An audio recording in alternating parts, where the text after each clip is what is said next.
इतिहास की किताबों में अक्सर हम राजाओं, लड़ाइयों और बड़े बड़े आंदोलनों के बारे में पढ़ते हैं, लेकिन क्या हमने कभी ये सोचा है कि उन समुदायों और राष्ट्रों को असल में बनाया किसने?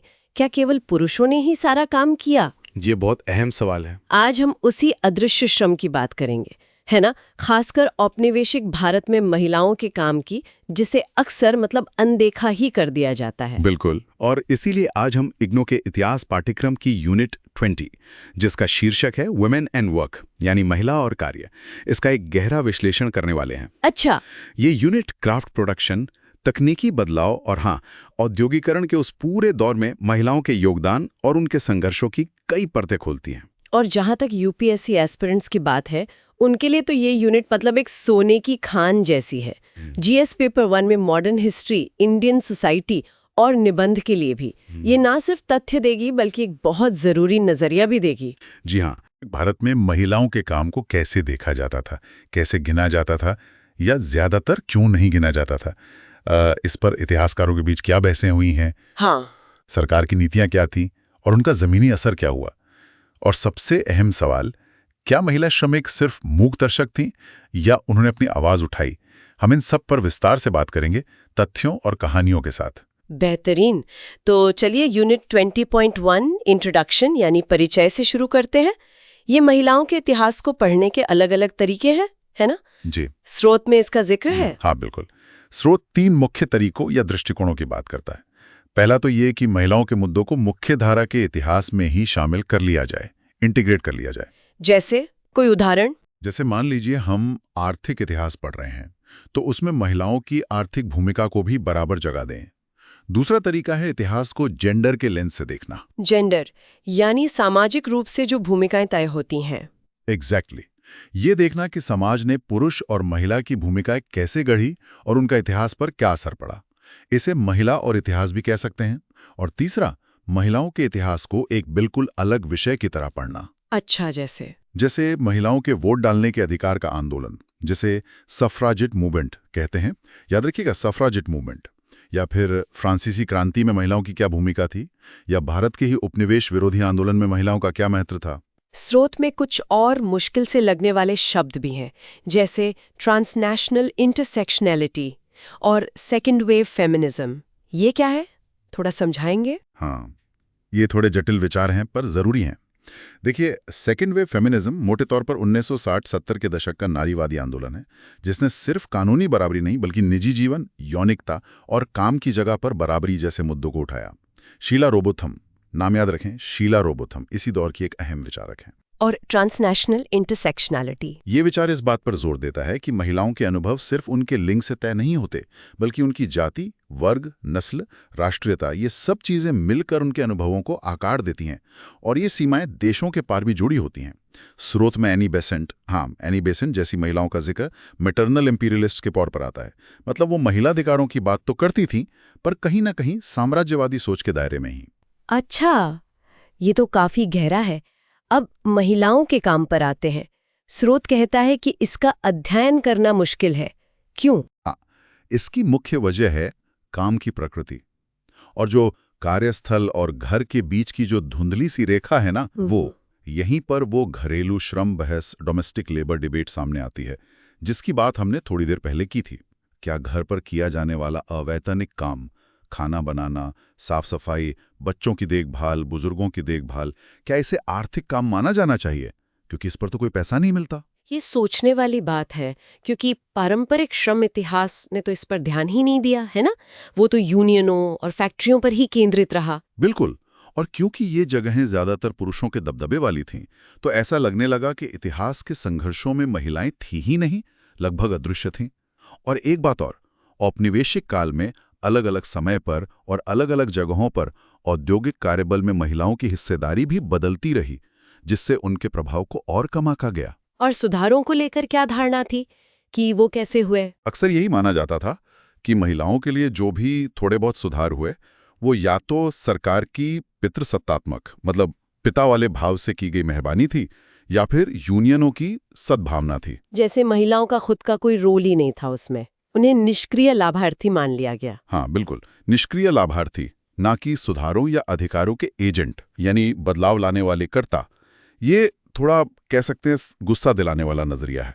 लेकिन अब जो हिस्ट्री फ्रॉम बिलो यानी आम लोगों के नजरिए से इतिहास लिखने का तरीका है, वो इस सोच को चुनौती दे रहा है। अच्छा। वो सबूत पेश कर रहा है कि कैसे उस पितृसत्तात्मक औपनिवेशिक समाज में भी महिला श्रमिक न केवल मौजूद थीं, बल्कि अपनी मांगे भी जोर शोर से रख रही थी। ये हुई ना बात। अब आते हैं सेक्शन 20.2 पर, डिबेटिंग वुमेन्स वर्क यानी महिलाओं के काम पर जो बहस हुई है। स्रोत कहता है कि औपनिवेशिक भारत का औद्योगिक विकास नासेंट मतलब नया नया, शुरुआती, और डिस्टॉर्टेड यानी बिगड़ा हुआ, असंतुलित था। महिलाओं के लिए इसका क्या मतलब निकला? इसका सीधा मतलब था कि महिलाओं के लिए मौके बहुत कम थे। जो फैक्ट्रीज जैसे आधुनिक नए कार्यस्थल खुल भी रहे थे, उनमें महिलाओं को बहुत हिचक के साथ, और जब मालिकों को सुविधा कन्वीनियंट लगी तभी रखा गया, और आसानी से निकाल भी दिया गया। हाँ, और आसानी से बाहर भी कर दिया गया। जैसे ही महिलाएं कार्यबल में थोड़ी दृश्यमान हुई, उनके लिए अलग भेदभावपूर्ण वेतन, डिफरेंशियल डिस्क्रिमिनेटरी वेजेस की व्यवस्था शुरू हो गई। कम पैसे दिए जाने लगे। अच्छा। यह हमें समझने में मदद करता है कि वो कौन सी ऐतिहासिक सामाजिक संरचनाएं थीं, कौन सी विचारधाराएं काम कर रही थीं, और क्या आर्थिक स्थितियां थीं जिनमें महिलाओं की कार्यबल में भागीदारी उभर रही थी।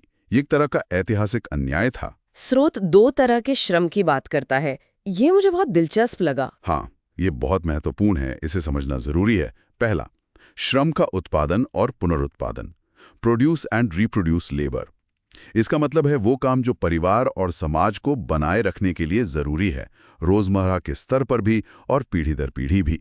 ये परिवारों के जरिए संगठित होता है, घर में होता है, और ज्यादातर अवेतनिक, अनपेड होता है। और दूसरा है भुगतान वाला काम, पेड फॉर वर्क, यानी मजदूरी श्रम, वेज लेबर, जो खेत में या कारखाने में किया जाता है, जिसके बदले पैसा मिलता है। तो सवाल ये उठता है कि दूसरे को महत्व देने और पहले वाले को पूरी तरह नजरअंदाज करने का पितृसत्तात्मक परंपरा के अलावा क्या कोई और तर्क है, या बस यही है? ये बहुत बड़ा सवाल है और इसका जवाब ढूंढना आसान नहीं है। पर पारंपरिक सोच ने तो पहले वाले काम को लगभग अदृश्य ही बना दिया। बिल्कुल। अब चलते हैं सेक्शन 20.3 पर, आइडेंटिफाइंग वुमेन्स वर्क, महिलाओं के काम की पहचान करना। आंकड़े क्या कहते हैं? कहाँ-कहाँ काम कर रही थी महिलाएं? देखिए, पूर्व औद्योगिक समाजों में यानी औद्योगिकरण से पहले महिलाओं का श्रम पारिवारिक श्रम का एक जरूरी हिस्सा था। खेतों में काम करने से लेकर फल तोड़ने, जानवरों की देखभाल करने, फसल को प्रोसेस करने तक सब कुछ। और ये घर की देखभाल के अलावा था। और औपनिवेशिक भारत में? औपनिवेशिक भारत में भी ज्यादातर परिवारों को अपनी महिलाओं के श्रम की जरूरत थी, चाहे वो घर आधारित गतिविधियों में हो या फिर पारिवारिक टीमों के हिस्से के रूप में खानों में, खेतों में या निर्माण के काम में। हाँ। जो पारंपरिक क्षेत्र थे, जैसे सूती बुनाई, उसमें महिलाएं कपास की प्रोसेसिंग और कताई में महत्वपूर्ण भूमिका निभाती थीं। कोयला खदानों में महिलाएं और बच्चे कोयला छांटने और उसे ढोने का काम करते थे। लेकिन फिर वो कानून आ गए 1922 और 1929 वाले। जी हाँ, एक्ट्स ऑफ 1922 एंड 1929 याद रखना है। 1922 और 1929 के अधिनियम, इन्होंने महिलाओं और बच्चों को रात के काम और भूमिगत खदानों जैसे खतरनाक कामों से प्रतिबंधित कर दिया, कहने को सुरक्षा के लिए। पर इसके दूसरे प्रभाव भी हुए। तीर्थंकर रॉय, इनका नाम हमने पहले लिया था, उनका डेटा क्या कहता है इस बारे में? रॉय का वर्किंग पेपर बताता है कि औपनिवेशिक काल में एक औसत किसान परिवार को अपनी गुजर बसर के लिए पूरे परिवार के श्रम की जरूरत थी। उन्होंने दक्षिण भारत का उदाहरण दिया है, जहां औसत आय लगभग 244 रुपए प्रति परिवार थी, यानी सिर्फ 61 रुपए प्रति व्यक्ति। सिर्फ 61 रुपए? हाँ, और इसकी तुलना अगर बिहार की आय से करें, जो 20 रुपए से 91 रुपए के बीच थी, तो दक्षिण भारत थोड़ा बेहतर था। वहाँ गैर कृषि आय, नॉन फार्म इनकम्स काफी महत्वपूर्ण थीं, जैसे हथकरघा बुनाई से, ताड़ के गुड़ से, सुपारी, रीठा, पशुधन, छोटा मोटा व्यापार वगैरह से। अच्छा। रॉय कहते हैं 2016 184 कि महिलाओं के लिए, चाहे वो शहरी हों या ग्रामीण, पूर्व औद्योगिक हों या औद्योगिक, मजदूरी वाले काम और परिवार के भीतर किए जाने वाले काम के बीच की सीमा बहुत पतली थी, धुंधली थी। उन्होंने जापान का भी उदाहरण दिया है। और यहीं पर वो दोहरे बोझ वाली बात फिर से आती है ना? बिल्कुल। एक विचारधारा थी प्रकृति, पोषण और महिला, नेचर, नर्चर और विमेन, जिसने महिलाओं को ये सिखाया कि उनका काम सिर्फ घर संभालना है, पर साथ ही उन्हें बाहर जाकर पैसा भी कमाना है। यही दोहरा बोझ है, घर का अवैतनिक काम और बाहर का सवैतनिक काम।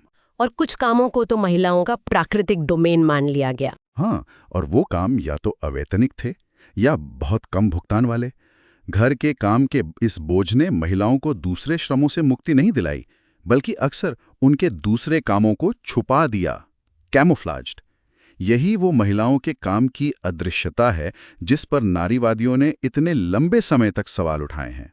औपनिवेशिक काल के डेटा की कमी भी एक बड़ी चिंता का विषय है, जैसा कि स्रोत बताता है। हाँ, तीर्थंकर रॉय 1442-1447 इस ओर इशारा करते हैं कि रोजगार के व्यवस्थित आंकड़े 1881 से मिलने शुरू हुए, जबकि भारतीय पारंपरिक उद्योगों और ब्रिटिश आधुनिक उद्योगों के बीच जो प्रतिस्पर्धा थी वो तो बहुत पहले शुरू हो गई थी। तो इसका मतलब ये हुआ? इसका मतलब ये कि भले ही जनगणना सेंसस व्याद्योगीकरण यानी उद्योगों का पतन, इसे याद रखें, डी इंडस्ट्रियलाइजेशन का कोई बहुत मजबूत संकेत न दिखाए, लेकिन ये जरूरी नहीं कि जनगणना शुरू होने से पहले गिरावट नहीं हुई हो।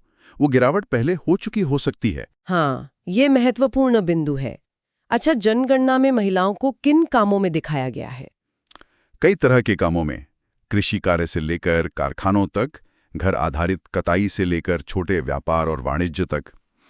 विभिन्न श्रेणियां हैं, प्राथमिक, द्वितीयक, तृतीयक व्यापार और औद्योगिक। 1881 से 1931 के बीच महिलाओं की व्यावसायिक भागीदारी में जो कमी दिखती है, उसे अक्सर औद्योगिकीकरण का संकेत माना जाता है। लेकिन डैनियल और एलिस थॉर्नर, ये नाम फिर से ध्यान में रखना है, ने जनगणना डेटा की सीमाओं की बात की थी। जी हाँ, उन्होंने बताया कि महिलाओं के काम की मात्रा तय करना कितना मुश्किल है, क्योंकि उनका काम अक्सर सहायक प्रकृति यानी ऑक्सिलरी नेचर का होता था, और व्यावसायिक काम और घर के दूसरे कामों के बीच की सीमाएं बहुत धुंधली थीं। उन्होंने मद्रास का एक मजेदार उदाहरण भी दिया है शायद। हाँ, मद्रास का उदाहरण है, जहां जनगणना में महिला लोहारों की संख्या पुरुष लोहारों के बराबर बताई गई, लगभग 3000। ये थोड़ा अविश्वसनीय लगता है ना? शायद गणना करने वाले ने पूरे परिवार को ही लोहार मान लिया हो। हाँ, लगता तो यही है। तो कुल मिलाकर औद्योगिकरण का महिलाओं के काम पर क्या असर हुआ? कौन से काम कम हुए, कौन से बढ़े? देखिए, हाथ कताई जैसी गतिविधियां जो महिलाएं अक्सर घर पर पार्ट टाइम करती थीं, वो फैक्ट्रियों में बने धागे के आने से काफी कम हो गई, लेकिन पूरी तरह खत्म नहीं हुई, क्योंकि गुजारे के लिए जरूरी थी। चावल मिलों के आने से धान की थ्रेशिंग और पॉलिशिंग का काम भी जो पारंपरिक रूप से महिलाएं करती थी वो कम हुआ। मुकुल मुखर्जी ने इसी पे काम किया है ना, चावल कूटने की मशीनों पर? जी हाँ, मुकुल मुखर्जी ने इसके प्रभाव का अध्ययन किया है। साथ ही कृषि तकनीक में जब पूंजी का निवेश बढ़ा तो उसने भी महिलाओं को उनके पारंपरिक कामों से बाहर निकालने में भूमिका निभाई होगी।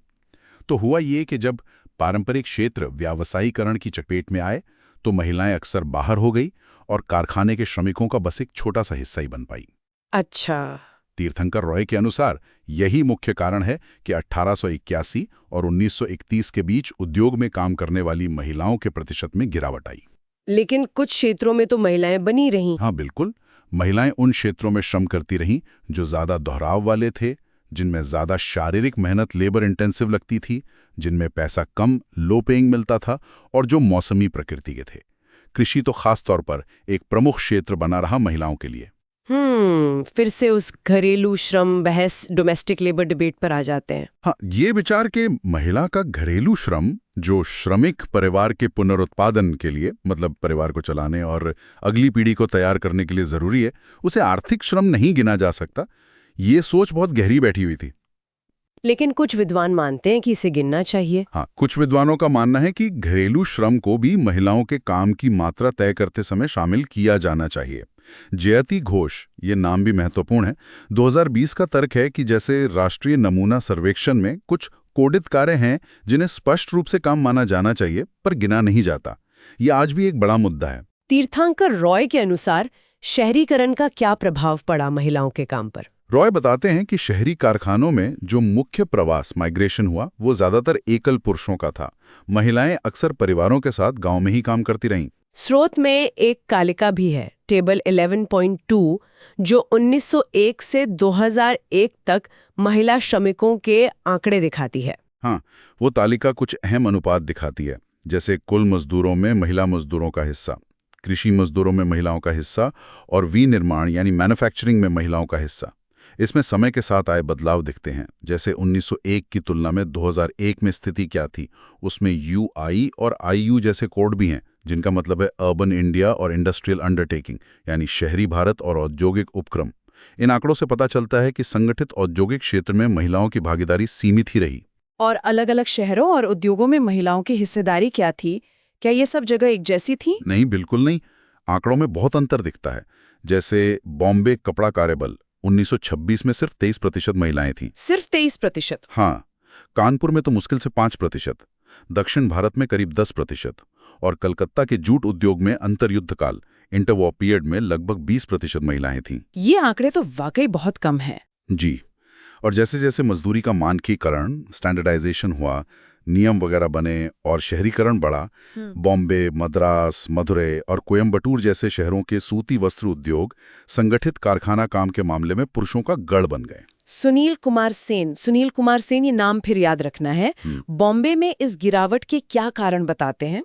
सेन बताते कि शुरुआती सालों में बॉम्बे में महिलाएं लगभग 1/4 थी, लेकिन 1915 तक ये 20% रह गई और 1934-37 के बीच तो और भी कम हो गई। कारण? हाँ, क्या कारण थे? पहला, महिलाओं के लिए रात का काम उपलब्ध नहीं था, कानूनन रोक थी। दूसरा, रीलिंग विभागों में उनकी नौकरियां चली गई, शायद नई तकनीक आने से। और तीसरा, सामाजिक कारण, कम उम्र में शादी, बच्चों की देखभाल की जिम्मेदारी, इन सब वजहों से उन्हें कार्यबल का एक अस्थिर हिस्सा माना जाने लगा। इन कारणों के सामाजिक मायने तो बहुत गहरे हैं। अगर आज के भारत से तुलना करें तो? देशपांडे 2005 बताते हैं कि हाल के अध्ययनों से भी पता चलता है कि ग्रामीण भारत में महिलाएं कृषि और विनिर्माण दोनों में 1/3 से अधिक श्रमिक थीं, लेकिन सेवाओं में बहुत कम। और 1995 तक भी संगठित विनिर्माण उद्योगों में महिलाओं की हिस्सेदारी केवल 11.5% थी। देशपांडे 2005 302। मतलब स्थिति बहुत ज्यादा बदली नहीं है। हाँ, निरंतरता दिखती है। इसीलिए नंदिता गांधी और नंदिता शाह, ये नाम भी नोट करें, का वो सवाल बहुत मौजूद है। क्या औद्योगिकीकरण एक लिंगीय प्रक्रिया है? क्या ये शुरुआत से ही पुरुषों और महिलाओं के लिए अलग अलग तरह से काम करता है? ये सोचने वाला सवाल है, क्योंकि जैसा हमने शुरू में बात की थी, औद्योगिकरण से पहले महिलाएं सिर्फ घर तक सीमित नहीं थीं। बिल्कुल नहीं, वे परिस्थितियों के अनुसार अलग अलग शिल्पों और व्यवसायों में शामिल थीं। तो औद्योगिकीकरण ने क्या बदला, ये सवाल हमें सोचना चाहिए। चलिए अब अगले सेक्शन पर चलते हैं। 20.4 historiography of women, work and colonialism, यानी महिला, कार्य और उपनिवेशवाद पर इतिहासकारों ने क्या लिखा है, उसका लेखा जोखा। शुरुआती लेखन किस पर केंद्रित था? जो शुरुआती इतिहास लेखन था, जैसे सुकुमाल सेन का काम, वो ज्यादातर कार्यबल की संरचना कैसी थी, यूनियन की सदस्यता, यूनियनों ने कौन से मुद्दे उठाए, राष्ट्रवादी भागीदारी कैसी रही, कम्युनिस्ट पार्टी और श्रमिकों के संघर्ष, इन चीजों पर केंद्रित था। महिलाओं का जिक्र आता था, पर वो केंद्र में नहीं थी। श्रम और राष्ट्रवाद के बीच के संबंध पर भी कुछ काम हुआ है? हाँ, कुछ विद्वानों ने, जैसे CS कृष्णा, श्रम और राष्ट्रवाद के बीच एक करीबी रिश्ता दिखाने की कोशिश की है। खासकर कांग्रेस की नीति में, जिसे 1937-39 के मंत्रालय काल, 1937-39 ये दौर याद रखें, 1937 से 39 के दौरान और ज्यादा बढ़ावा मिला। चित्रा जोशी का कानपुर टेक्सटाइल श्रमिकों पर अध्ययन क्या कहता है? जोशी 1982 में कानपुर मजदूर संघ के तहत जो श्रम आंदोलन हुए और मजदूरी और काम की परिस्थितियों जैसी भौतिक संरचनाओं में जो बदलाव आए, उनके संदर्भ में सामुदायिक संबंधों के पुनः संरेखण, रीअलाइनमेंट ऑफ कम्युनिटी रिलेशंस को समझने की कोशिश की। लेकिन जैसा हमने पहले जिक्र किया, कानपुर मिलों में महिलाएं कार्यबल का 3% से भी कम थीं। हाँ, इसलिए उनके काम में कार्यस्थल पर लैंगिक संबंधों की पड़ताल शामिल नहीं थी, क्योंकि वहां महिलाएं थी ही बहुत कम।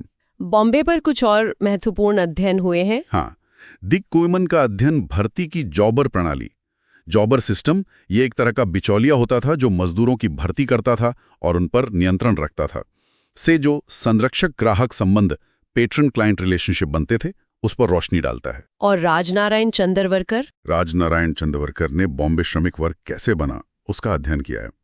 उन्होंने इस बात पर जोर दिया कि मजदूर जहां रहते थे, उनके आपसी संबंध कैसे थे। उन्होंने दिखाया कि पड़ोस की संस्कृति, नेबरहुड कल्चर ने राजनीति को, खासकर हड़तालों के समय, कैसे प्रभावित किया। उन्होंने एक दिलचस्प उदाहरण भी दिया है ना, 1939 का। हाँ, बहुत दिलचस्प और थोड़ा परेशान करने वाला भी। चंद्रवरकर बताते हैं कि 1939 में एक मिल मालिक SD सकलतवाला पुरुष श्रमिकों को लंकाशायर और जापानी लड़कियों से उनकी तुलना करके ज्यादा काम करने के लिए उकसा रहे थे। वो कह रहे थे, अगर लंकाशायर की एक लड़की 6 लूम संभाल सकती है और एक जापानी लड़की 8 प्लेन रूम चला सकती है, तो एक हट्टा-कट्टा मजबूत भारतीय मर्द कैसे दावा कर सकता है कि वो 2 से ज्यादा लूम नहीं संभाल सकता। ओ, ये तो सीधे सीधे लिंग और नस्लीय रूढ़ियों का इस्तेमाल है। भारतीय मर्दानगी को चुनौती देने के लिए महिलाओं की कथित कमजोरी का इस्तेमाल। बिल्कुल, ये दिखाता है कि उस समय सोच कैसी थी। लेकिन चंदवरकर के काम में एक बात खटकती है। क्या? वो बॉम्बे में श्रमिकों की सांस्कृतिक, राजनीतिक और सामाजिक दुनिया का इतना विस्तृत चित्रण करते हैं, लेकिन जब शराब की दुकानों पर धरने, पिकेटिंग की बात आती है या हड़ताल समितियां और लामबंदी, मोबिलाइजेशन की चर्चा होती है, तो महिलाओं की अनुपस्थिति साफ दिखती है, पर उसे समझाया नहीं गया है। वो अदृश्य क्यों है, ये स्पष्ट नहीं होता। ये अदृश्यता बार बार सामने आ रही है। तो फिर महिलाओं पर केंद्रित अध्ययन किसने किया विस्तार से? हाँ, यहाँ राधा कुमार का काम बहुत महत्वपूर्ण है। उन्होंने बॉम्बे के कपड़ा शहर बनने का महिलाओं के रोजगार पर क्या असर पड़ा, इस पर विस्तार से लिखा है। कैसे फैक्ट्री के कामों का लिंगीकरण, जेंडरिंग ऑफ फैक्ट्री ऑक्यूपेशंस हुआ, मतलब कौन से काम पुरुषों के माने गए, कौन से महिलाओं के, और पुरुषों और महिला श्रमिकों के लिए अलग अलग वेतन क्यों तय किए गए, उसका वैचारिक आधार क्या था, इन सब पर उन्होंने बहुत गहराई से चर्चा की है। बॉम्बे में जो महिला श्रमिक थीं, उनकी पृष्ठभूमि क्या थी? कहाँ से आती थीं वे? बॉम्बे सूती मिलों के सबूत बताते हैं कि वहां काम करने वाली ज्यादातर महिलाएं या तो एकल महिलाएं थीं या विधवाएं थीं। कुछ श्रमिकों के परिवारों से भी थीं, उनमें से कई शहर में अकेली प्रवासी के तौर पर आई थीं। अच्छा। ये तमिलनाडु क्षेत्र के मिल शहरों की स्थिति से बिल्कुल अलग है।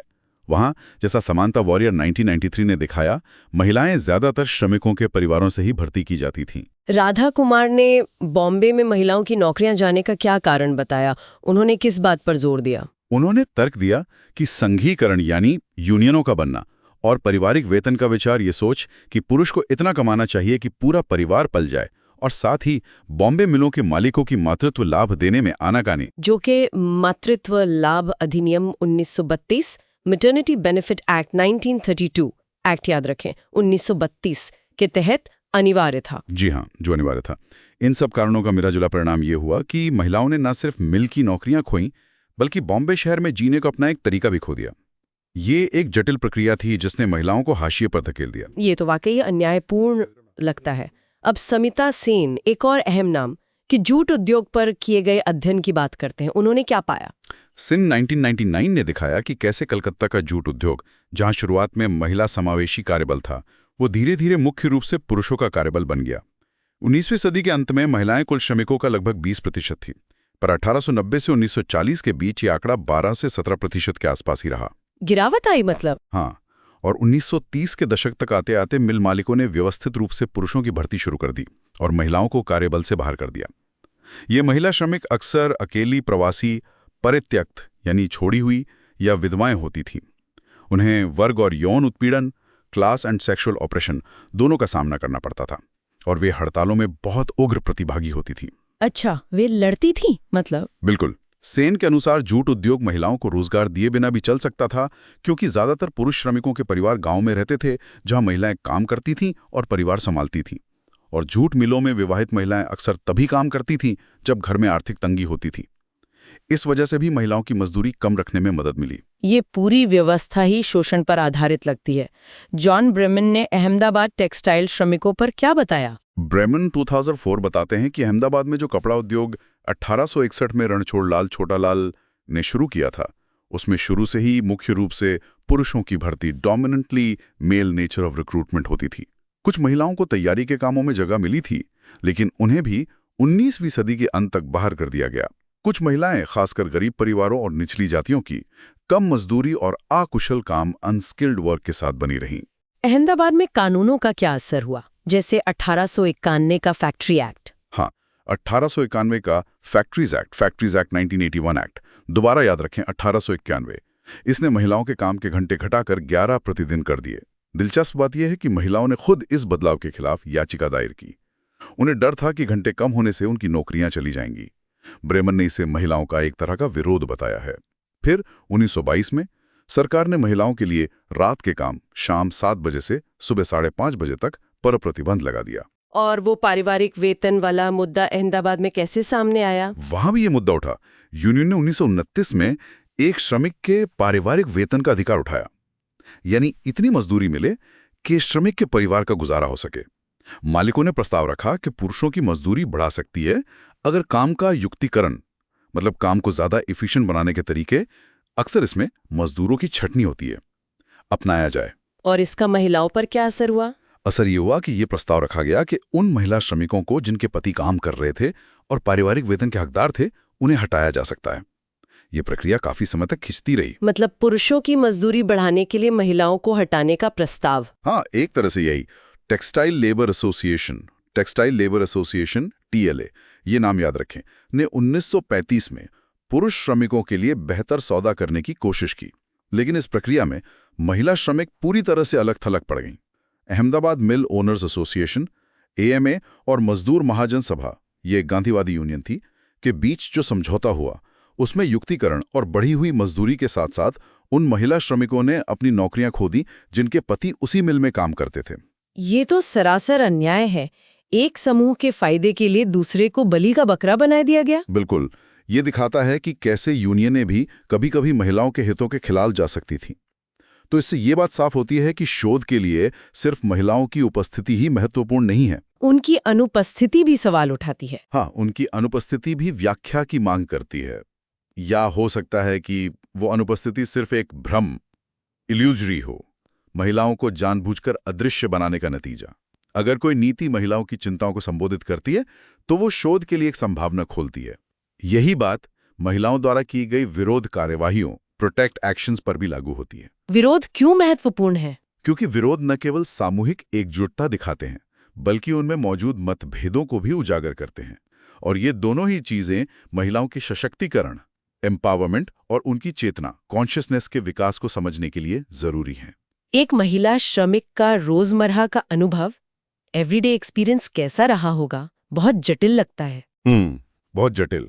एक तरफ तो वो एक श्रमिक के रूप में कार्यबल का हिस्सा बनती थी, एकीकृत होती थी, लेकिन साथ ही मानसिक और सामाजिक रूप से उसे एक महिला के रूप में और फिर उसकी जाति और धार्मिक समुदाय की विशेष पहचान, यानी अस्क्रिप्टिव मार्कर्स वाली महिला के रूप में अलग अलग खांचों में बांट दिया जाता था। इस तरह एक सामाजिक विमर्श, सोशल डिस्कोर्स और एक मानसिक ब्रह्मांड बना जिसमें महिला श्रमिकों के सार्थक प्रतिनिधित्व और उनकी आत्मकल्पना, यानी वो खुद को कैसी देखती थी, को समझा जा सकता है। दक्षिण भारत में क्या स्थिति थी? हमने बॉम्बे, कलकत्ता, अहमदाबाद की बात की। मद्रास, मदुरै और कोयम्बटूर की सूती मिलों पर जो शोध हुआ, वॉरियर 1993, उसमें पाया गया कि लिंग और जाति संबंधों का जो मिश्रण था वो संघर्ष के दौर में बहुत महत्वपूर्ण हो गया। इसने उस क्षेत्र के श्रमिक वर्ग की सांस्कृतिक धारणाओं को परिभाषित भी किया और पुनर्परिभाषित भी। शुरुआत में तो सामुदायिक नेटवर्क ही अहम थे, है ना? हाँ, औद्योगिकरण के शुरुआती दौर में सामुदायिक नेटवर्क, कम्युनिटी नेटवर्क्स ही लोगों को काम और कार्य जीवन से जोड़ने का मुख्य जरिया थे। लेकिन धीरे धीरे जैसे जैसे राजनीतिक संघों के नेटवर्क बने, श्रमिकों के लिए और उनके यूनियन गठन हुए और यहाँ तक कि महिला श्रमिकों के लिए विशेष उपसमितियां बनी, श्रमिकों के लिए उपलब्ध अवसर नाटकीय रूप से बदल गए। एक तर्क ये भी दिया जाता है कि महिलाओं को रोजगार देने से ट्रेड यूनियन गतिविधियां कम हुईं, क्योंकि उन्हें ज्यादा अनुशासित और नियंत्रण योग्य माना जाता था। एमन मर्फी ने ऐसा कहा है। हाँ, कुछ विद्वानों जैसे एमन मर्फी, नाम याद रखें, ने ऐसा तर्क दिया है। मर्फी 1981 ने मद्रास, जहां मुख्यतः पुरुष कार्यबल था और यूनियनें ज्यादा उग्र थीं, और कोयम्बटूर, जहां पर्याप्त महिला कार्यबल था और यूनियनें कम जुझारू थीं, के बीच ट्रेड यूनियन गतिविधि की तीव्रता में अंतर को लिंग के आधार पर समझाने की कोशिश की। लेकिन क्या ये विश्लेषण सही है? देखिए, ये विश्लेषण मुख्य रूप से खोए हुए मानव दिवसों और हड़ताल के आंकड़ों पर आधारित है। ये उन रीलिंग और वाइंडिंग विभागों में महिला श्रमिकों के रोजमर्रा के दिखने वाले प्रतिरोध को नजरअंदाज करता है। मतलब महिलाएं चुपचाप सब सह नहीं रही थीं? बिल्कुल नहीं। मिलों में हड़ताल की कार्यवाहियों में महिलाओं की उग्रता के पर्याप्त सबूत हैं। हड़ताल तोड़ने वालों को रोकने के लिए महिलाएं अक्सर धरने की अग्रिम पंक्ति, फ्रंट लाइन में होती थीं। उनमें जबरदस्त लड़ने का जज्बा था। ये सुनना महत्वपूर्ण है। अब आते हैं अगले सेक्शन पर, 20.5 colonial state and policies towards women's employment, यानी औपनिवेशिक राज्य और महिलाओं के रोजगार के प्रति उसकी नीतियां। ये नीतियां कैसे बनी? किन चीजों का असर था इन पर? ये नीतियां किसी एक चीज से नहीं बनी, कई कारक थे। भारत में ट्रेड यूनियनों का दबाव बढ़ रहा था, ब्रिटिश औद्योगिक हितों का भी ध्यान रखना था, अखिल भारतीय महिला सम्मेलन, all India women's conference, AIWC, ये नाम याद रखें, और महिला भारत संघ, विमेंस इंडिया एसोसिएशन, WIA जैसे महिला संगठनों की मांगे भी थीं। और हाँ, राष्ट्रवादी आंदोलन का भी प्रभाव था। तो कौन से मुख्य कानूनी उपाय, लेजिस्लेटिव मेजर्स किए गए? कई महत्वपूर्ण कानून और नियम बनाए गए, जैसे मातृत्व लाभ अधिनियम, मैटरनिटी बेनिफिट एक्ट, जिसका जिक्र हमने पहले भी किया है। काम के घंटों को नियंत्रित करने वाले नियम बनाए गए। महिलाओं और बच्चों को खानों में भूमिगत काम करने और सामान्य रूप से रात में काम करने से बाहर करने वाला अधिनियम, act for exclusion of women and children from underground work and night work. ये कानून दोबारा याद रखना जरूरी है। और ऐसे दिशा निर्देश भी जारी किए गए जो महिलाओं के स्वास्थ्य के लिए खतरनाक माने जाने वाले उद्योगों में उनके रोजगार को प्रतिबंधित करते थे। की सुरक्षा के लिए। लेकिन इनका वास्तविक प्रभाव क्या हुआ? क्या इनसे महिलाओं को फायदा हुआ? यहीं पर विरोधाभास है। महिलाओं के लिए जो काम के रास्ते खोले थे, उन पर प्रतिबंधात्मक विशिष्टता लाद दी गई। मतलब ये तय कर दिया गया कि महिलाएं क्या कर सकती हैं और क्या नहीं।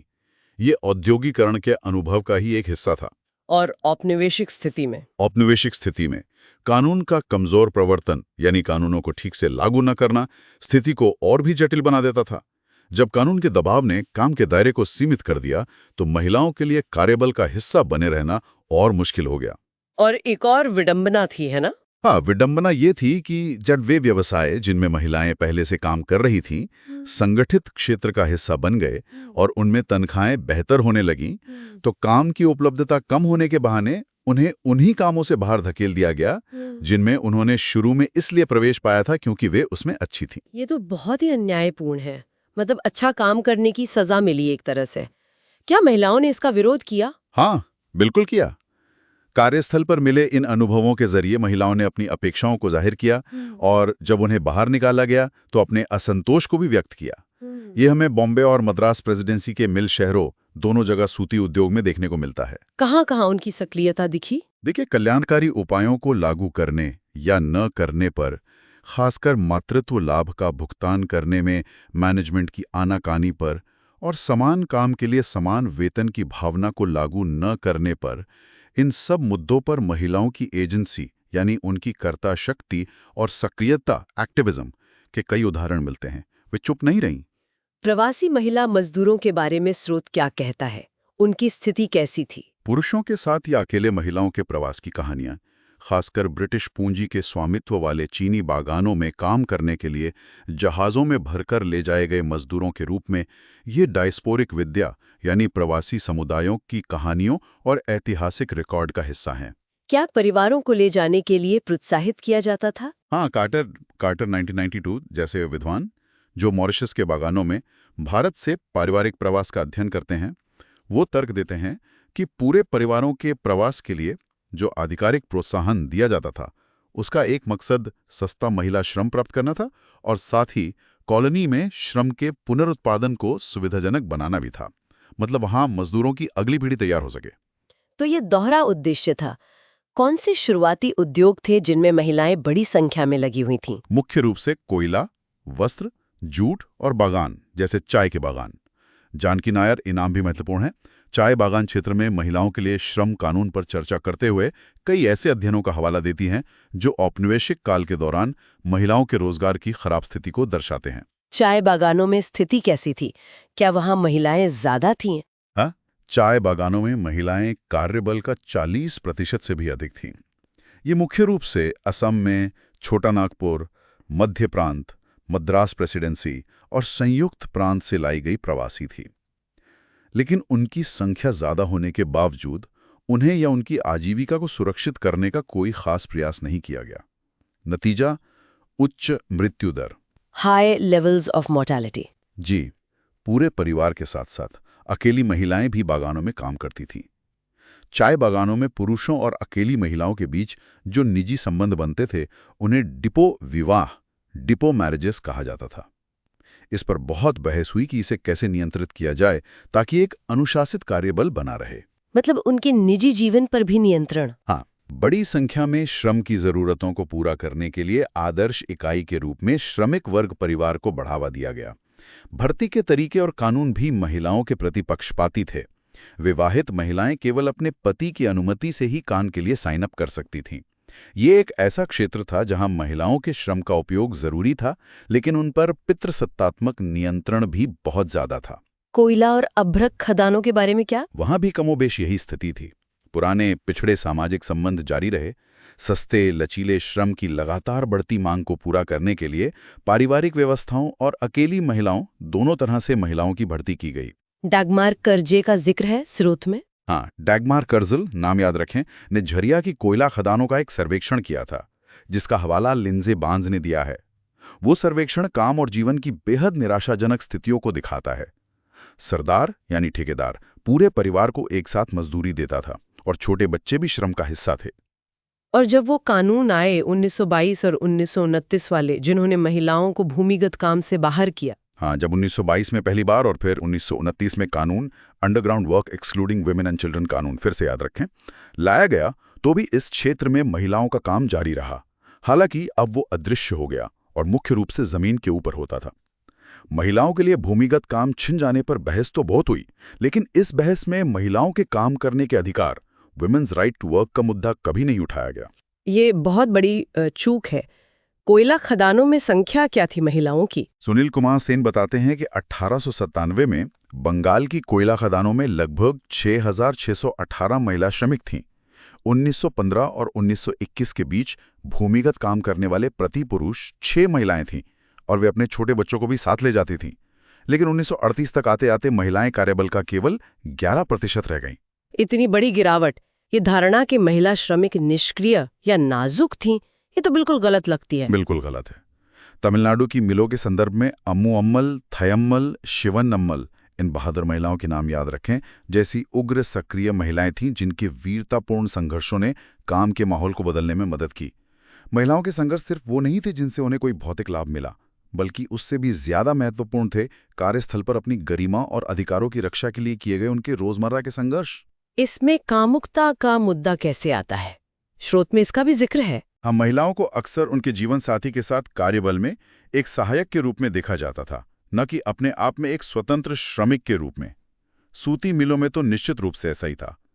ये महिलाएं पारंपरिक रूप से हथकरघा, कताई और बुनाई में लगी हुई थीं, लेकिन फैक्ट्रियों में उन्हें डॉफर्स, वाइंडर्स, रीलर्स या ज्यादा से ज्यादा कचरा बीनने वालों, वेस्ट पिकर्स जैसे कामों तक सीमित कर दिया गया। और कुछ कामों का नारीकरण हुआ। हाँ, कुछ व्यवसायों का नारीकरण हुआ और उसका नतीजा ये हुआ कि उन्हें वेतनमान में नीचे रखा गया, कम पैसे दिए जाने लगे। लेकिन फिर रीलिंग और वाइंडिंग जैसे कुछ विभाग पीस रेट डिपार्टमेंट्स वाले थे। पीस रेट मतलब वहां भुगतान काम किए गए घंटों से नहीं, बल्कि उत्पादन की मात्रा से जुड़ा था। इसलिए श्रमिक की कमाई अंततः उसकी उत्पादकता पर निर्भर करती थी। तो यहाँ एक जटिलता और विरोधाभास था। अब आते हैं सेक्शन 20.6 पर, workers movements and the raising of concerns about women workers, यानी श्रमिक आंदोलन और उनमें महिला श्रमिकों के बारे में चिंताओं को कैसे उठाया गया। इन आंदोलनों में महिलाओं की क्या भूमिका थी? देखिए, औपनिवेशिक मिल कस्बों और खनन केंद्रों में श्रमिकों को संगठित करने की जो सामाजिक प्रक्रियाएं उभर रही थी, महिलाएं उनमें पूरी तरह शामिल थीं। इसका मतलब यह है कि श्रमिक आंदोलन महिलाओं की लामबंदी, मोबिलाइजेशन पर और श्रमिकों की चेतना के दिन प्रतिदिन के निर्माण में उनके प्रतिनिधित्व पर निर्भर था। इसलिए जो भी सामूहिक कार्रवाई सामने आई, वो महिलाओं से भी प्रभावित थी और उनके द्वारा आकारित भी थी।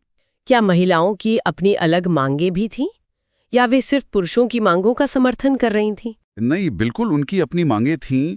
महिलाओं ने अपने काम के अनुभव से जो मांगें उठाईं, वे धीरे धीरे स्थानीय और संगठनात्मक निर्णयों के बड़े स्तरों पर सामूहिक लामबंदी के मुद्दे बन गई। ये मांगें जल्द ही समान मांग चार्टर, कॉमन डिमांड चार्टर्स का हिस्सा बन गई। तो मतलब श्रमिक आंदोलन की कहानी सिर्फ पुरुषों ने नहीं लिखी? बिल्कुल नहीं। श्रमिक आंदोलन की पटकथा पुरुषों की चेतना के साथ साथ महिलाओं की चेतना द्वारा भी लिखी गई थी। ये एक ऐसा तथ्य है जिसे मुख्य धारा के श्रम इतिहास में अक्सर कम करके आंका गया है। कौन सी प्रमुख मांगें थीं जो उठाई गईं? समान वेतन, इक्वल वेजेस की मांग थी। न्यूनतम मजदूरी, मिनिमम वेजेस की मांग थी। समान काम के लिए समान वेतन, equal ways for the same work, ये बहुत महत्वपूर्ण मांग थी। इसके साथ ही मातृत्व लाभ, मैटर्निटी बेनिफिट्स, मासिक धर्म अवकाश, मेंस्ट्रुअल लीव और महिला श्रमिकों के लिए क्रेचेस यानी शिशु गृह जैसी कल्याणकारी उपायों की मांग भी यूनियनों के चार्टरों में और महिला श्रमिकों द्वारा भी स्पष्ट रूप से उठाई गई थी। ये मांगें कहाँ-कहाँ दिखाई देती हैं? ये मांग चार्टर हमें AITUC, AITU-C all India trade union Congress, पूरा नाम और गठन वर्ष 1920 दोनों याद रखें, की मांगों में और स्वतंत्रता के लिए चले साम्राज्यवाद विरोधी आंदोलन के दौरान कांग्रेस के प्रस्तावों में भी देखने को मिलता है। क्या ट्रेड यूनियन आंदोलन में महिला नेता भी उभरे? हाँ, बिल्कुल उभरी। खासकर 1920 में एटक के गठन के साथ ये प्रक्रिया तेज हुई। उदाहरण के लिए मनीबेन कारा, ये नाम याद रखें, जिन्होंने 1929 में गिरनी कामगार यूनियन में काम किया था। वे बाद में एटक की पहली महिला अध्यक्ष चुनी गई। ये तो एक बड़ी उपलब्धि थी। निश्चित रूप से ये दिखाता है कि महिलाएं नेतृत्व की भूमिकाओं में भी आ रही थीं। अब हम अंतिम सेक्शन पर आते हैं। 20.7 crisis and the visibility of women, संकट और महिलाओं की दृश्यता। क्या इसका मतलब ये है कि महिलाओं का काम केवल संकट के समय ही दिखाई देता था? ये एक बहुत ही महत्वपूर्ण और कुछ हद तक दुखद बिंदु है। घर पर महिलाओं द्वारा किए गए काम की मात्रा का निर्धारण तो उपेक्षित है ही, ये तब भी एक स्वीकृत तथ्य था जैसा कि आज है। लेकिन घर के बाहर किए गए कुछ कामों की भी उपेक्षा होती है। जैसे अन्य मनुष्यों और जानवरों की देखभाल करने वाली महिलाएं, या गांवों में मिशनरी काम का हिस्सा रही महिलाएं। इनके काम को भी अक्सर नजरअंदाज किया जाता है। दक्षिण भारत में सूती मिलों में महिलाओं का रोजगार कब बढ़ा था? ये अंतर्युद्ध काल के दौरान बढ़ा, जब वहां मिलें तेजी से बढ़ रही थीं। मिलों के बढ़े हुए उत्पादन का मतलब शुरू में तो मिलों में महिलाओं की ज्यादा संख्या भी था, लेकिन फिर वही हुआ जब महिलाओं के लिए रात का काम उपलब्ध नहीं था तो पुरुषों ने, खासकर युवा पुरुषों ने, महिलाओं को उन नौकरियों से विस्थापित कर दिया। ये पैटर्न बार बार दिख रहा है। अकाल जैसे संकटों का क्या प्रभाव पड़ा? ये संकट महिलाओं को काम करने के लिए मजबूर करने का एक और उदाहरण पेश करते हैं। खासकर सार्वजनिक कार्यों, पब्लिक वर्क्स पर अकाल राहत के तौर पर जो काम करवाए जाते थे, उनमें महिलाएं बड़ी संख्या में दिखाई देती थीं। बंगाल अकाल के दौरान तो स्थिति इतनी भयावह थी कि महिलाओं को सेक्स के लिए बाजार में खरीदा और बेचा भी गया। ये तो दिल दहला देने वाला है। हाँ, तो महिलाओं की उपस्थिति की ये झलकियां जो संकट के समय दिखती हैं, ये साबित नहीं करती कि सामान्य समय में उत्पादक गतिविधियों में महिलाओं की भागीदारी कम थी, बल्कि इसके विपरीत हमें ऐसे तंत्र देखने की जरूरत है जो काम में महिलाओं की भागीदारी को बेहतर ढंग से माप सकें, उसे अदृश्य न रहने दें। माधवी झा का शोध इसी से जुड़ा है। जी हाँ, माधवी झा 2020 ने 19वीं सदी के अंत में औपनिवेशिक उत्तर भारत में अकाल, सार्वजनिक कार्यों, फैमिन पब्लिक वर्क्स में महिलाओं की भागीदारी का अध्ययन किया है। उनका काम दिखाता है कि कैसे महिलाओं ने खोदने वालों का काम हासिल किया जो पारंपरिक रूप से पुरुषों का काम माना जाता था, और कैसे इसने औपनिवेशिक प्रशासकों को महिलाओं के रोजगार को प्रोत्साहित करने वाली नीतियां लाने में मदद की। इस प्रक्रिया में लिंगीय धारणाएं बदली। हाँ, काम और मजदूरी की लिंगीय धारणाओं, gendered notions of work and wages का पुनः कार्य हुआ। वे बदली। महिलाएं खोदने वाली बन गईं और पुरुष ढोने वाले, कैरियर्स। भूमिकाएं उलट गई। लेकिन जैसा कि झा कहती हैं, ये बदलाव केवल थोड़े समय के लिए था, क्षणिक था, मोमेंटरी था। क्यों? क्योंकि ये अकाल के दौरान का राहत कार्य था और मोटे तौर पर मौसमी सार्वजनिक कार्य था। ध्यान देने वाली बात यह है कि ये महिलाएं पूरे साल ग्रामीण इलाकों में कृषि कार्य का हिस्सा रही होंगी, जैसा कि जनगणना के आंकड़ों में भी दिखता है, लेकिन वे ऐसे अकाल प्रेरित सार्वजनिक कार्यों में केवल आर्थिक तनाव की अवधि में ही दृश्यमान होती हैं, जब उनकी जानी पहचानी दुनिया संकट में थी। इसी को संकट दृश्यता कहते हैं। तो इस पूरी चर्चा का, इस यूनिट का निष्कर्ष क्या है? महिलाओं के काम को कैसे देखा जाना चाहिए? निष्कर्ष ये है कि महिलाओं के काम का हमारा ऐतिहासिक ज्ञान बहुत कम है, अधूरा है, और इसका कारण वो पितृसत्तात्मक मानसिकता है जिसने रोजमर्रा की उत्पादक गतिविधियों में महिलाओं की भागीदारी को ही कम करके आंका, उसे महत्वहीन माना। बर्टोल्ट ब्रेख्त का वो सवाल याद आता है? हाँ, जब बर्टोल्ट ब्रेख्त, नाम याद रखें, ने पूछा कि थेब्स की 7 द्वार किसने बनाए, तो वो असल में उन श्रमिकों की भूमिका को सामने लाने की कोशिश कर रहे थे जिन्हें इतिहास ने भुला दिया था। पारंपरिक कथाएं हमें यही विश्वास दिलाती हैं कि अकेले पुरुषों ने ही समुदायों और राष्ट्रों को बनाए रखने और बनाने के लिए सारा परिश्रम किया। लेकिन हमारी चर्चा दिखाती है कि ऐसा नहीं था। बिल्कुल नहीं। हमारी ये संक्षिप्त चर्चा दर्शाती है कि महिलाएं श्रम की दुनिया में अनुपस्थित नहीं थी, बल्कि अदृश्य थी। उन्हें पितृसत्ता द्वारा बुने गए एक पर्दे के पीछे धकेल दिया गया था। लेकिन फिर भी तनाव की अवधियों में, जैसे अकाल के समय, या जब युद्धों, औद्योगिक विस्तार या श्रम के बड़े पैमाने पर अनुबंध, मास इंडेंचर ऑफ लेबर, ने कई अतिरिक्त हाथों की मांग पैदा की, तब वो पर्दा कहीं कहीं से फट गया और श्रम करने वाली महिलाओं को प्रकट किया, जिन्हें तब दृश्यमान काम के लिए बुलाया गया था। तो असल काम क्या है अब? असल काम यह है कि महिलाओं के काम को नियमित आधार पर दृश्यमान बनाया जाए। न कि केवल संकट या अवसर के समय में। तो ये सिर्फ इतिहास में महिलाओं को जोड़ने या ऐड करने की बात नहीं है। नहीं, बिल्कुल नहीं। ये एक स्थिर कथा में बस कुछ महिलाओं के नाम जोड़ देने की प्रक्रिया नहीं है, बल्कि मुद्दा यह है कि श्रम की दुनिया को समझने के लिए हमारे विश्लेषणात्मक ढांचे, एनालिटिकल फ्रेमवर्क को ही पुनः कॉन्फ़िगर करने की ज़रूरत है, उसे बदलने की ज़रूरत है, ताकि पुरुषों और महिलाओं दोनों को काम पर और कार्यस्थल के बाहर उनकी बातचीत में, जैसा कि वे अपनी आजीविका का उत्पादन और अर्जन करते हैं, सही जगह दी जा सके, उन्हें समझा जा सके। और महिलाएं सिर्फ शिकार नहीं थीं। कतई नहीं। महिलाएं नए कार्यस्थल यानी कारखाने में संरक्षण सुधार की निष्क्रिय वस्तुएं नहीं थीं, बल्कि उन्होंने गरिमा, समान अवसर और समान मजदूरी की मांग की और उसके लिए संघर्ष किया। उन्होंने स्वतंत्रता और समानता की एक शब्दावली का निर्माण किया जो हमें श्रमिकों के यूनियन चार्टरों में, अंतर्राष्ट्रीय श्रम संगठन इंटरनेशनल लेबर ऑर्गेनाइजेशन ILO के सम्मेलनों में, राष्ट्रवादी प्रस्तावों में और अंततः भारत के संविधान में भी गूंजती हुई सुनाई देती है। ये एक शक्तिशाली विरासत है। अंत में विलियम हॉय की वो टिप्पणी, लखनऊ के टैक्स कलेक्टर विलियम हॉय 1880-88 की वो मार्मिक टिप्पणी औपनिवेशिक काल के दौरान महिला श्रमिकों की, खासकर बाल श्रमिकों की दयनीय स्थितियों और उनके शोषण को शायद सबसे अच्छे से सारांशित करती है। छोटी लड़कियां 5 या 6 साल की उम्र की चोब मंडी के पास घरों के दरवाजों पर बैठी देखी जा सकती हैं, व्यस्तता से अपनी नन्ही उंगलियों को तंजेब के टुकड़े पर चलाते हुए और बूटा बनाते हुए, और अपनी कमाई से घर की मदद करते हुए, जो बहुत कम है, 100 बूटों के लिए केवल 1 पैसा। केवल 1 पैसा। ये वाकई झकझोर देने वाला है। वाह, ये वाकई एक बहुत गहरा और ज़रूरी विश्लेषण था। तो चलिए अब हमारे UPSC एस्पिरेंट्स के लिए मुख्य बातें क्या रहीं, उन्हें संक्षेप में दोहराते हैं। बिल्कुल। कुछ मुख्य बिंदु जो याद रखने चाहिए वे इस प्रकार हैं। पहला, अदृश्य श्रम। महिलाओं का ज्यादातर काम, खासकर जो घर के अंदर होता था या असंगठित क्षेत्रों में, वो काफी हद तक अदृश्य और कम मूल्यांकित था। उसे अक्सर पुरुषों के काम का सहायक, सप्लीमेंट्री मान लिया जाता था। दूसरा, डेटा की सीमाएं। जो सरकारी आंकड़े थे, जैसे जनगणना, वे महिलाओं के काम की पूरी सीमा को पकड़ने में अपर्याप्त थे, खासकर पारंपरिक और घरेलू क्षेत्रों में। हाँ। तीसरा, औद्योगिकरण का दोहरा प्रभाव। औद्योगिकरण ने कुछ नए अवसर जरूर पैदा किए, लेकिन साथ ही उसने कई पारंपरिक व्यवसायों जैसे हाथ कताई को नष्ट कर दिया और महिलाओं को अक्सर कम वेतन वाले, दोहराव वाले और असुरक्षित कामों तक सीमित कर दिया। पुरुषों ने अक्सर बेहतर भुगतान वाले संगठित क्षेत्र की नौकरियों में महिलाओं को विस्थापित किया। चौथा, लिंगीय भेदभाव। मजदूरी में, काम के प्रकार में और अवसरों में गहरा लिंगीय भेदभाव मौजूद था, जिसे सामाजिक मानदंडों और कभी-कभी कानूनों द्वारा भी मजबूत किया गया। और वो सुरक्षात्मक कानून। 5वां बिंदु वही है, सुरक्षात्मक कानूनों का विरोधाभास। महिलाओं के लिए लाए गए तथाकथित सुरक्षात्मक कानून, जैसे रात के काम पर प्रतिबंध, मातृत्व लाभ, अक्सर नियोक्ताओं द्वारा उन्हें काम से निकालने का बहाना बन गए। छठा, एजेंसी और प्रतिरोध।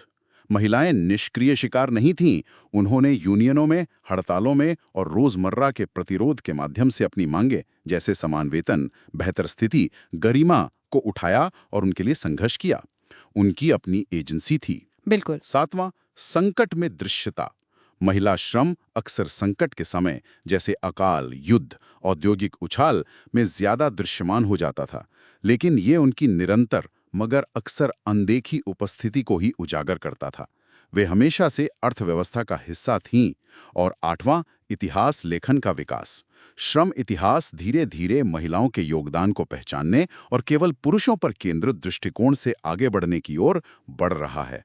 हालांकि अभी भी बहुत काम किया जाना बाकी है। ये सच में आंखें खोल देने वाली बातें हैं। महिलाओं के श्रम के इतिहास को समझना न सिर्फ अतीत को जानने के लिए जरूरी है, बल्कि मुझे लगता है कि आज की जो असमानताएं हैं उन्हें समझने और उनसे लड़ने के लिए भी ये बेहद जरूरी है। निश्चित रूप से। और यूपीएससी की तैयारी करने वालों के लिए ये यूनिट उन्हें औपनिवेशिक अर्थव्यवस्था की जटिलताओं, सामाजिक परिवर्तन कैसे होता है, लैंगिक गतिशीलता, जेंडर डायनेमिक्स क्या होती है और नीति निर्माण कैसे इन सब चीजों से प्रभावित होता है, इन सबको समझने में बहुत मदद करेगी। ये मुख्य परीक्षा के उत्तरों में गहराई और सूक्ष्मता जोड़ने के लिए जरूरी सामग्री और दृष्टिकोण दोनों प्रदान करती है। तो हम सभी एस्पिरेंट्स को यही प्रोत्साहित करना चाहेंगे कि वे इस चर्चा को अगर जरूरत लगे तो दोबारा जरूर सुने, अपने नोट्स बनाएं और इन विचारों पर गहराई से विचार करें। ये सिर्फ परीक्षा पास करने के लिए नहीं है, ये आपको एक ज्यादा सूचित और संवेदनशील नागरिक बनने में भी मदद करेगा। इतिहास केवल राजाओं और लड़ाइयों का नहीं होता, ये उन अनगिनत महिलाओं और पुरुषों के संघर्ष और योगदान की कहानी है जिन्होंने हमारे आज के समाज को आकार दिया है। और हाँ, अगर आपको ये विस्तृत विश्लेषण पसंद आया तो कृपया इस एपिसोड को लाइक करें, अपने साथी एस्पिरेंट्स के साथ शेयर जरूर करें और हमें कमेंट्स में बताएं कि आप आगे किन विषयों पर ऐसी ही गहन चर्चा सुनना चाहेंगे। आपके सुझाव हमारे लिए महत्वपूर्ण हैं। और हाँ, सबसे जरूरी बात, हमारे YouTube चैनल सुन लो यूपीएससी को सब्सक्राइब करना बिल्कुल न भूलें, ताकि आप भविष्य में आने वाला कोई भी महत्वपूर्ण विश्लेषण मिस ना करें। पढ़ते रहिए, सीखते रहिए और आगे बढ़ते रहिए। धन्यवाद। धन्यवाद।